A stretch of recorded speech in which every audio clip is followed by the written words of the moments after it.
All right, I want to talk today about the final game project. Let me get a share screen going here. So a proper game is going to have some kind of an opening menu where we make our choices. In most cases, I'm asking for different characters, two different characters, and two different scenes at least. The different characters are easy to implement. You just have identical scenes with different characters in them. And in our selection, we go to one scene or the other. The different scenes would be something like an easy training level and a harder play level. And as your game gets more complex, you can add harder and harder levels. So one or more play scenes with, at least two play scenes and at least two characters, a total of 4 possible scenes. We also need win scenes and lose scenes for when we win and when we lose. Both of these should recycle back to the opening menu scene. We don't want dead ends. We don't want our player having to restart the game. We want them to keep playing. So in the opening scene, we've got a canvas, perhaps with an instruction panel. The scroll view is really handy for putting long text sections in, and a separate panel that has buttons for each of the different scenes. The scene selector can work something like this. We have a public function that loads a particular scene that is selected from its index number in the build settings. Because Unity does funny things with the cursor all the time and you have to keep pressing escape to make it come back, it's nice to set the cursor to be visible and the lock mode to be none. This will keep your cursor visible so that you don't constantly have to be pressing escape to get it to come up. We're using the Scene Manager class, which, as I mentioned, requires the using Unity Engine scene management. There are a couple of different options in the scene management system. There's load scene and load scene async. You can either use the integer scene number from the build settings or a string with the particular name of the scene. And there's also other options that include the load scene mode, which is single by default, or additive, where you don't destroy the stuff that is already there, you add things to it. We can also get a count of how many numbers of scenes we have in the build settings, and we also can query for what the active scene is, what's currently loaded. And so this way we can, we know the name of the scene that we're in. There are others. I'll let you look at the scripting reference for that. In the play scene, I have some mechanism to win or lose.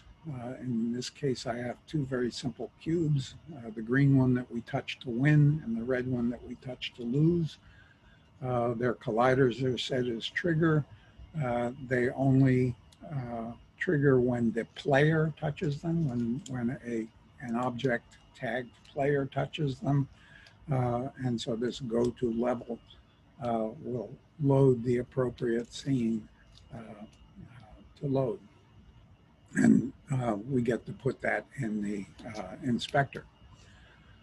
The win and lose scenes have a canvas that informs the character, the player, what happened, either won or you lost.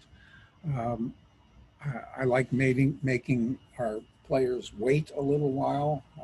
So we have a how long to wait, and the scene that gets loaded, which will be the menu, and this little counter that shows them how long they have to wait. I would assume that the win scene doesn't wait that long and the lose scene might wait longer to penalize them. Here's the pauser that just waits a certain number of seconds. It's setting the text in the counter to count down. We have a countdown loop from wait down to 0, and then we load the scene. So it looks easy enough. There are a number of choices for what the final project can be. One is John Lennon's Haunted Jaunt. This is a tutorial from the asset store, but I want you to add several extras. A player selection menu, where you play something as play as someone other than John Lennon. There's the ghost character you can use. Another option is to play as a third-person character or a first-person character. There should be a level selection menu with an easy training level. You might try a different world for an alternative level, maybe different lighting, time of day, that kind of thing.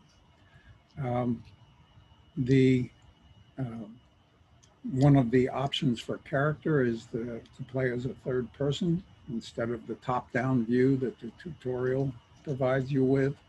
And I'd also, in the tutorial, John dies immediately whenever he touches a ghost. So instead, how about some declining health with an appropriate UI element telling me what his health is. You might also make that health a timer that gives them a certain amount of time to get to the end point. And of course, add a win-lose scene to transition to. Right now, all it does is it shows a banner and it doesn't actually leave the scene. Those win-lose scenes should transition back to the menu. Another tutorial that's an option is the adventure game in the asset store. Again, choose another character to play as. In the adventure game, there are interactable objects. There's like a fish you can pick up, and there's a coin. There's sunglasses, there's other interactable objects, but you have to make one of your own that has some function in the game. Some damaging AI that maybe depletes your player's health, and a health meter that shows what your health is, and of course a lose scene for when you die. There should be a training level where you don't die immediately. And at the end of the game, when you finally do win, it doesn't go anyplace, it just stays where it is. And I'd like you to have it teleport to another scene with simple goal in there. A third option is the tank tutorial. This is also available in the asset store. Right now, it's a two-player single keyboard mode where one person uses the arrow keys and the other person uses WAS and D. I'd like you to add an AI tank. This is actually done in the pluggable AI with scriptable objects lesson. The bullets right now are infinite, so make them finite and add an appropriate UI that shows how much ammo is left. There's a little health menu that is a circle around the tanks that shows what their health is. You might add to that UI a bullet or an ammo UI. There should be an in-game repair shop that fixes damage and reloads ammo. These can be separate if you want, but some kind of pickup that fixes your health or some kind of pickup that reloads your ammo. And also implement the pause feature that allows you to control the background music and sound effect volumes. This is done with one of the live trainings using UI tools. And finally, and of course, my recommendation is a game completely of your own design. Anything you want, make it up. This should include at least 2 levels, an easy training level and a hard level, a choice of at least 2 different characters as players.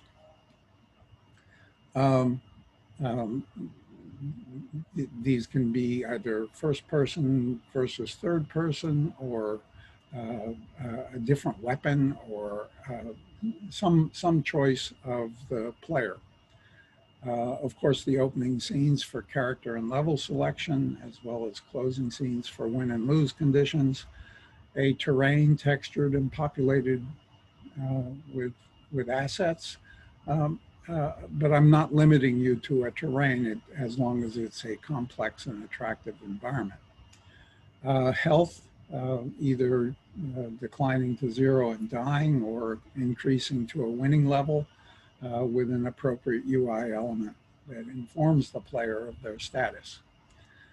Some either threat or reward mechanism with an appropriate UI element. E and F are kind of the same thing. And some AI characters. They can either be friends, like the pet AI that we did in class, or they can be foes, like the chasing AI that shoots at people. You can use the implementations that were done in class, or you can follow that pluggable AI with scriptable objects live training. So 4 choices, 3 different tutorials that you can choose from, and the game of your own design, which is my recommendation. I'm going to collect a working draft of your game Sunday before the last week of class, so that's 4/25. We'll look at it in Monday's class, hopefully, if I have time to download them all. And hopefully we'll have a demo day open to the public Friday. We'll see what happens. There may be some other version of demo day depending on the state of COVID. The working draft doesn't have to be the finished, polished thing. Hopefully any feedback that we get during demo day can be incorporated in your final game, which is not due until the time slot of the final exam, which I believe is probably going to be 5/7. So a reminder that all of these final project games must be accompanied by documentation that tells how to play and what the point of the game is, as well as an assessment of both game and environmental mechanics, as was discussed in class. So here's my simple framework for this. I've got an opening scene, a win and lose scene. I've got 2 easy play scenes, one for Ethan, one for first person. I've got a harder play scene for Ethan and FPS, and I have a menu. The menu has buttons for each of the different levels, and it has instructions here in a scroll view. Obviously the instructions don't mean anything. The easy FPS, we either win or lose. I'll win.